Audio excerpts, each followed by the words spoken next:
This is the French surrender opening. Your weakness is all game.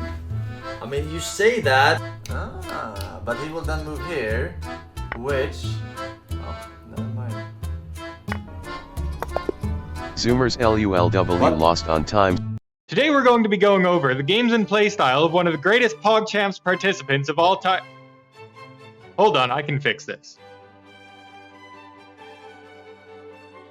Much better. Before Forsen lost his sanity to a kids game, he used to be a variety streamer and participant in the first PogChamps tournament. Today we'll be analyzing his strategies and why I believe he has the potential to be a great chess player, just not a very good one. Forsen is famous for breaking norms both with his community and gameplay. Every time he attempts a new game, he tries to accomplish what he calls the Forsen build, where he uses absurd exploits to advance, often making the game more difficult than just playing it normally, but occasionally creating a masterpiece. He carries this behavior over to chess and defies the standards of opening play, attempting to quickly bring the game into unfamiliar territory and create threats that test his opponent. Unfortunately for Forsen, chess isn't a Lidl game, where any behavior the dev didn't expect instantly breaks the game. Chess has existed for 1,000 years and the game can't so easily be broken. Opponents can blitz through opening theory, find advanced checkmate patterns, and... Wait! My opponent's cheating! Taking the game into unfamiliar territory can be great, but it won't accomplish anything if you're the one who doesn't know what to do, while your opponent just plays the London system for the 1,000th time. Even in Forsen's first chess streams, he demonstrated his ability to calculate lines and find tactics that few other amateurs have. However, his refusal to spend time looking at the entire board meant that in one move he would win a queen from clever tactics, and in the next he'd blunder his own to a beginner mistake. In fact, Forsen's desire to remove the queens is one of the largest hindrances in his attacking style. The queen, we decided to kill each other's wife because they were being annoying and asking too many chess questions. We're going to go over one of Forsen's games that really showcases his playstyle, with his ability to find great ideas and miss simple hanging pieces. The game starts with e4, e5, knight f3. On move 2, Forsen already tries to avoid a normal game with f5, the Latvian Gambit. Forsen's opponent develops a bishop normally instead of taking one of the pawns, showing that they are not familiar with this opening. Forsen captures on e4 attacking the knight, then the knight captures the e5 pawn, looking for a classic knight f7 fork. Forsen defends with d5, another book move cutting off the bishop from the attack. His opponent responds with queen h5 check, which Forsen is forced to block with g6. After knight takes g6 threatening to win the rook, he counterattacks the queen with knight f6, and white gives another check with queen e5, again putting Forsen in a dangerous position after bishop e7. Now white takes the hanging rook on h8, while Forsen captures a c4 bishop, getting out of any checkmate threats, but creating an absolute mess of a position. Not so behind, but it is winnable. He will make one blunder. Contrary to his statement, the computer actually gives Forsen the slight advantage here. He is down 3 points of material and has no king safety, but his development is almost complete and his pieces will have multiple avenues of attack. At the same time, his opponent essentially only has the queen developed since the knight is trapped on h8, giving Forsen the potential to regain his material disadvantage later. White checks Forsen yet again with queen b5, looking to capture the newly unprotected pawn, and he blocks with knight c6.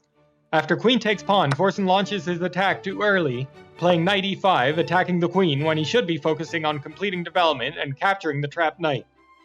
White moves the queen back to b5, forcing Forsen's knight back to c6, but now he has lost a move and a pawn. White opens up his bishop with d3 and Forsen pushes the queen away with a6.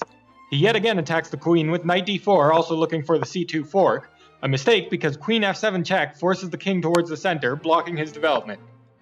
Forsen's attacking style compels him to go after high-value pieces, such as the queen. This is not necessarily a bad thing, as many opponents will get their queen trapped under enough pressure, and it prevents them from developing more pieces.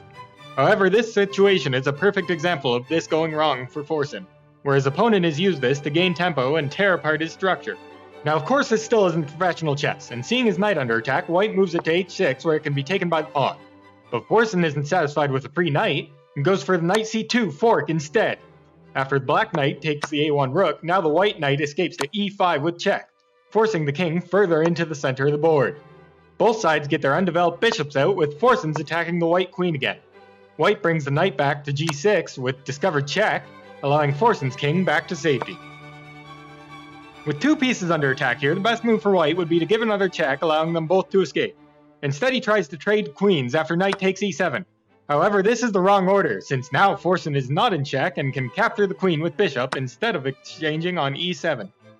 At this point, Forsen is up 8 points of material and knows from his Grandmaster training that all he needs to do is trade pieces until his opponent has nothing left.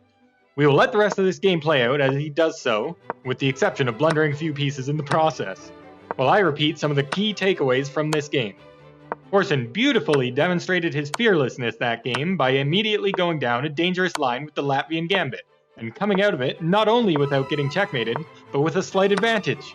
His aggressive attacks quickly whittled away that advantage when he needed to demonstrate patience and complete his development, having already sufficiently complicated the position.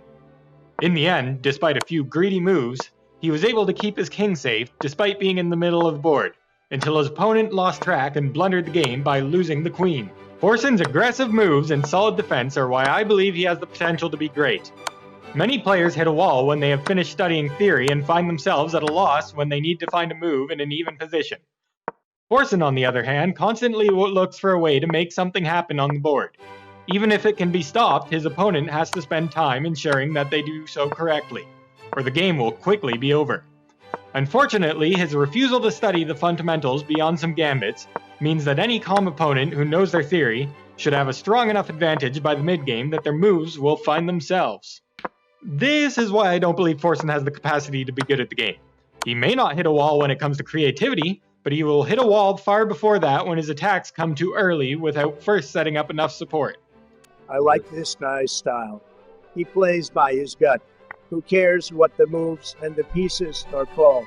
This is a game of guts. Brilliant guy. Fantastic moves. Couldn't have said it better myself. Forsen was certainly one of the most interesting PogChamps participants to watch, and will hopefully return in the future, if he ever escapes the bog. I hope you enjoyed this insight, and please subscribe for part 2, coming as soon as Forsen gets the Minecraft record. Oh, and 3 guesses what game he was playing before his chess streams.